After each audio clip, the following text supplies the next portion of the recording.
Budgeting. Budgeting is the process of creating a plan to spend your money. Spending plan is called a budget. Creating this spending plan allows you to determine in advance whether you will have enough money to do the things you need. Therefore, budgeting is simply balancing your expenses with your income. Show you how to prepare a simple budget that balances your expenses with your income. In most instances, we find that we don't have enough money to do the things that we would want to do or that are important for us. Here is whereby budgeting allows you to create a spending plan that ensures that you have enough money. This is where budgeting comes in hand to help us plan and manage our finances.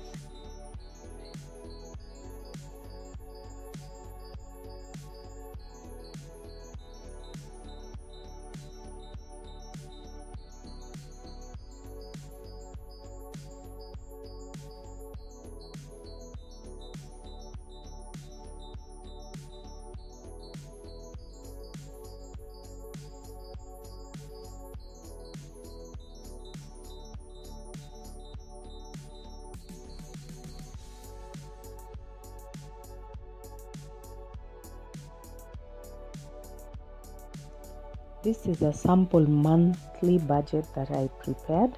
It consists of income budget, percentage, and actual. Now, under income, we have net income after tax. Then we have income from other sources like business or a sale of an item or cash handout that you may be receiving, interest payments that you receive on monthly basis, perhaps from an insurance policy that has matured, among others. Then we sum that to get the total percentage, which comes to about 100%. And under expenses, then we have rent and utilities like water and electricity or Wi-Fi. Then we have credit card and soft loans such as mobile loans or loans from crowdfunding or cash lent by friends or relatives. We have insurance payments towards policy. Then we have fuel, that is in form of transportation. That is if you spend money paying for public means, then it would fall under fuel. There are domestic workers like the housemaids, houseboys or gardeners, food shopping that we either pick from wholesale or stores or supermarkets. Then we've got market shopping, that is from like the purchase of vegetables, tomatoes, onions, among others, fruits, etc. Then there's the butchery, where you pick your fish, your chicken, your liver, and among others. Then there are kitchen cleaner items such as the detergents, the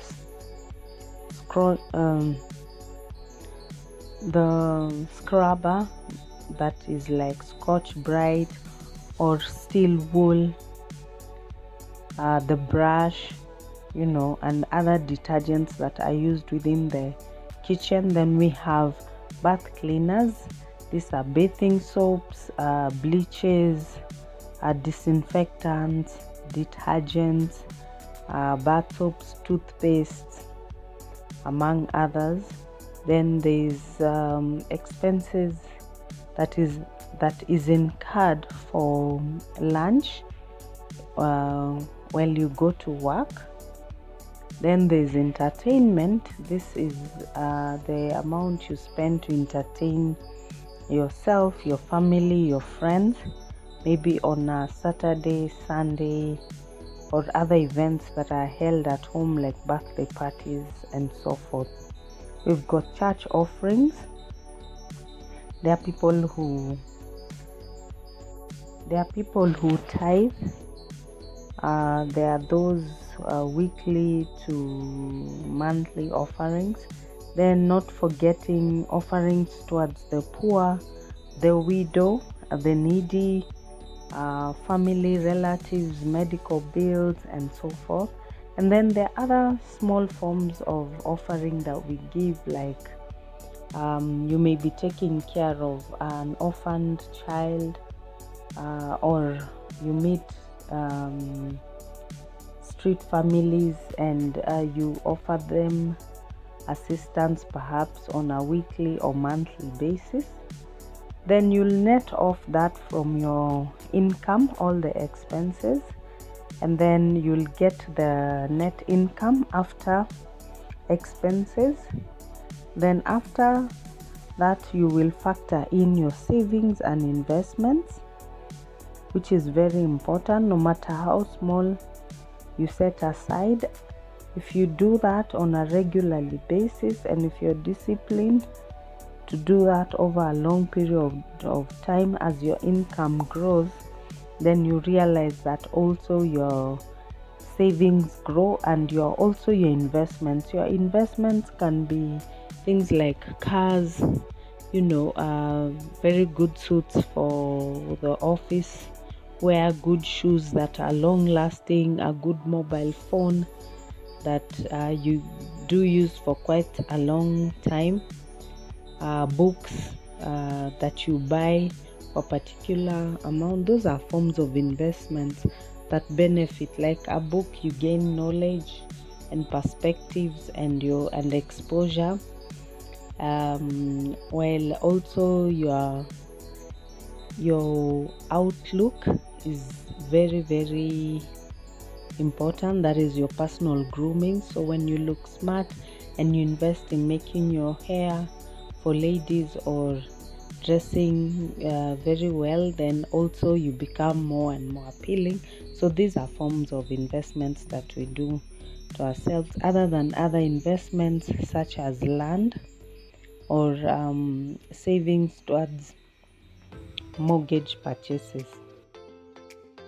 After this, then we get our net balance, which may be a deficit or nil or a surplus.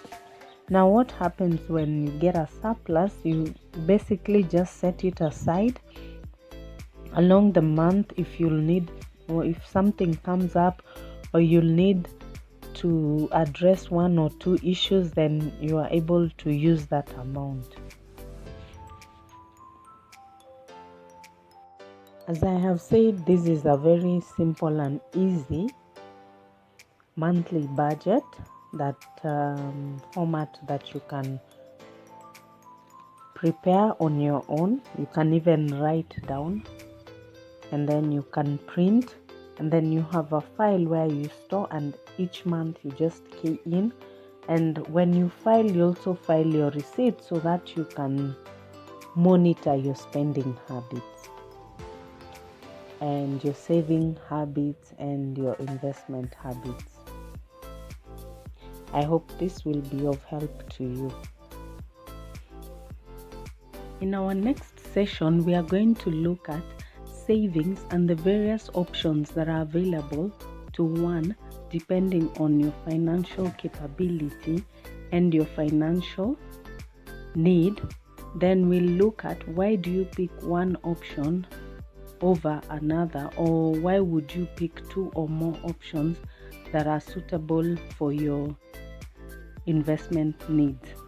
Then we'll also look at the various saving options that are available in the market, and There are those that are not discussed but are also available to us, like we have the chamas, we also have the cooperative society, which is also another very good option. We'll also look at insurance policies and what insurance policies are important, and we'll also look at other various options such as the money market or purchasing bonds from the government, or where you would place a fixed deposit or a mutual fund, or take a life insurance policy.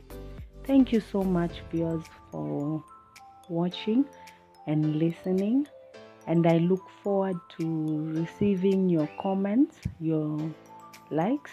Please remember to subscribe to this channel